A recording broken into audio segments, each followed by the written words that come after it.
Just what is going wrong with QPR this season? It's time to get serious and ask that question. Some fans say it's the midfield. Never start Anderson and Madsen in midfield. Some people say it's the manager. But what is really going on? Well, we've got Michael, Charlie, and Jawad here with us to answer that very question. Are QPR really going to have another season fighting relegation? It can't happen. It can't. Welcome to Where Rangers Walk. We're going to get deep into it. Just what's going wrong with QPR?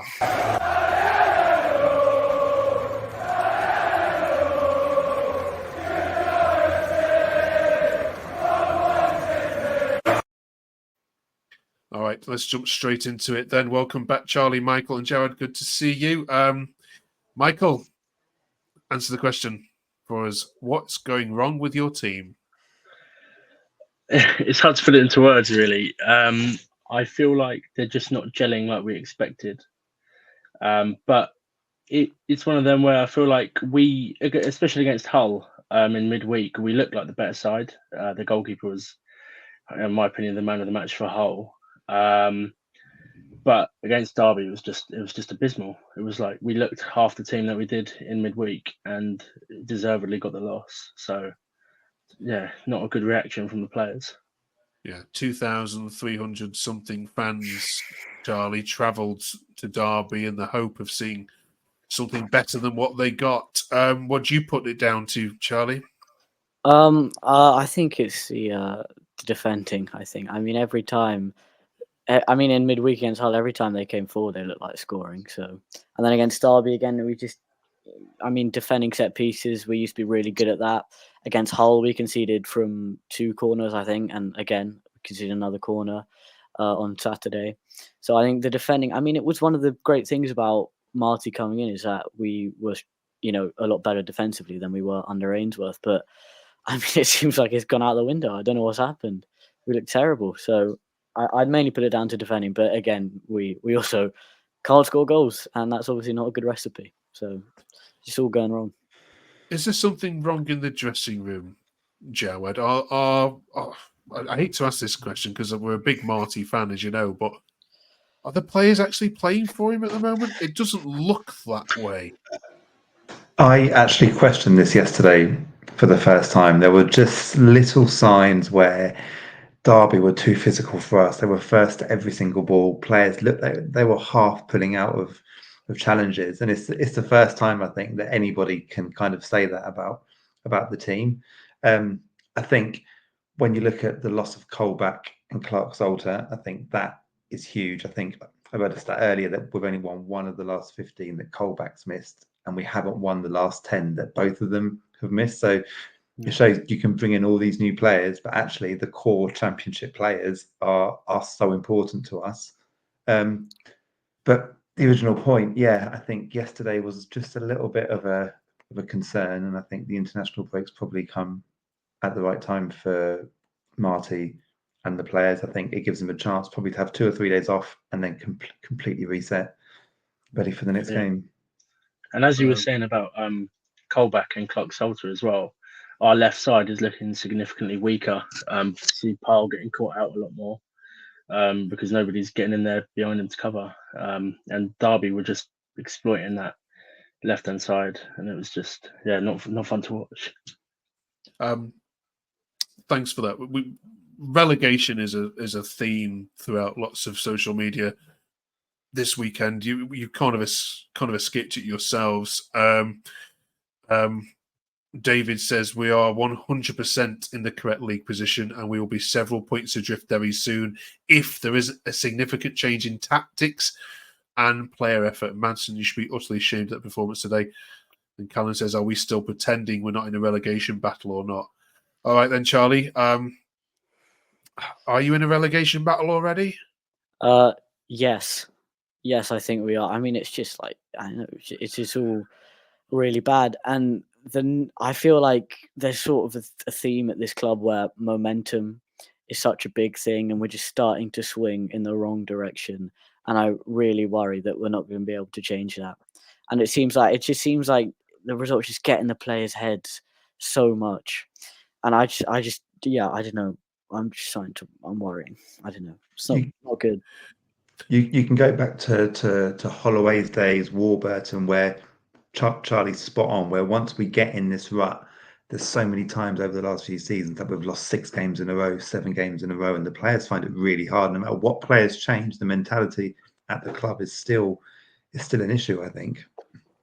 I think it's a case that you're being punished for every mistake, aren't you? At the moment, it seems that way. I mean, the Championship will do that to you, but I watched your game against Hull when it went back to 2-2. I think you looked like the only team we're going to score was QPR. I thought you were actually really good for large parts in that game, but like you say, all of you said, defensively errors all seem to be leading to goals at the moment. You aren't getting away with anything. Every mistake seems to be punished. So, Michael, what's he going to do on the training ground to cut out these mistakes? You haven't got the players to bring in. So, coaching wise, what's got to change? Have we got to set up differently, especially at home differently? Because the home was upset. I think Marty is quite stubborn, and he's still going to want us to play out from the back. I think over the next 2 weeks, we need to just make sure that we have positional awareness and who's going to be where if someone's on the ball. But I also think a big thing in training we need to be focusing on is set pieces again. Like Charlie said earlier on, every corner is almost a goal, and it's quite worrying at the moment. Okay. Lots of people are saying this is the weakest squad they've seen in a while. Jawad, do you agree with that? Is it weaker than Ainsworth? This squad started last season. I think the biggest kind of worry at the moment is that we've got 1 less point than we had at the same stage as last season, which you never would have thought that back in August that we would be worse off under Marty than we were under Ainsworth. In terms of squad depth, I think it's the Championship experience. If you think we had Lyndon Dykes and we had Chris Willett, Championship experience there last season, whereas now we're looking at Sella and players like that, Saito, who haven't got that Championship experience. So on paper, these players might come good, but at the moment, it's a really, really big might. And if they don't, then we are in deep trouble again. Okay. We'll talk about Portsmouth in our next video, the other side of the international break. So join us for that. And I want to get your views on who should start and who needs dropping. But Charlie Anderson, would you drop him for the next game? Mate, that guy's really annoying me the past few games.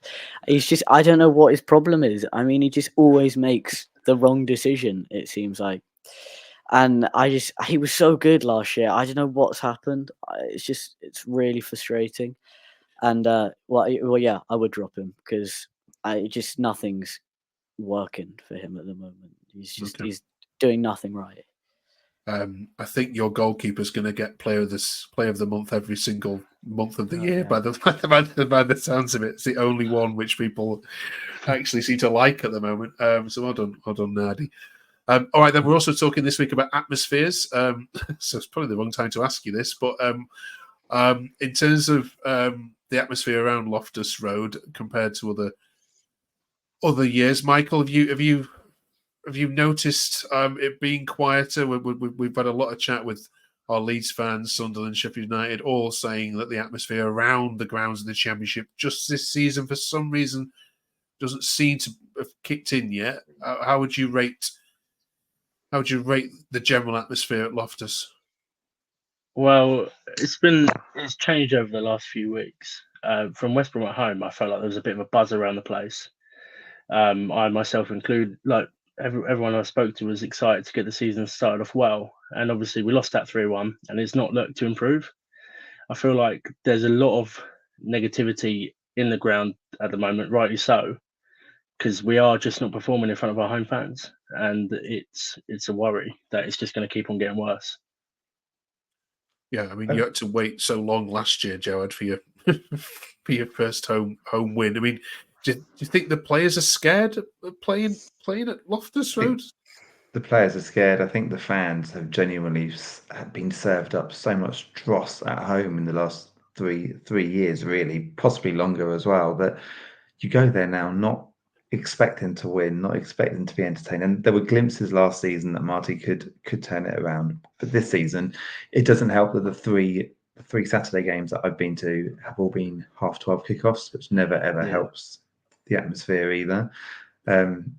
We've only given the away teams the top tier, which is great in terms of it not feeling like a home game for the away fans, but it has an impact on the overall atmosphere.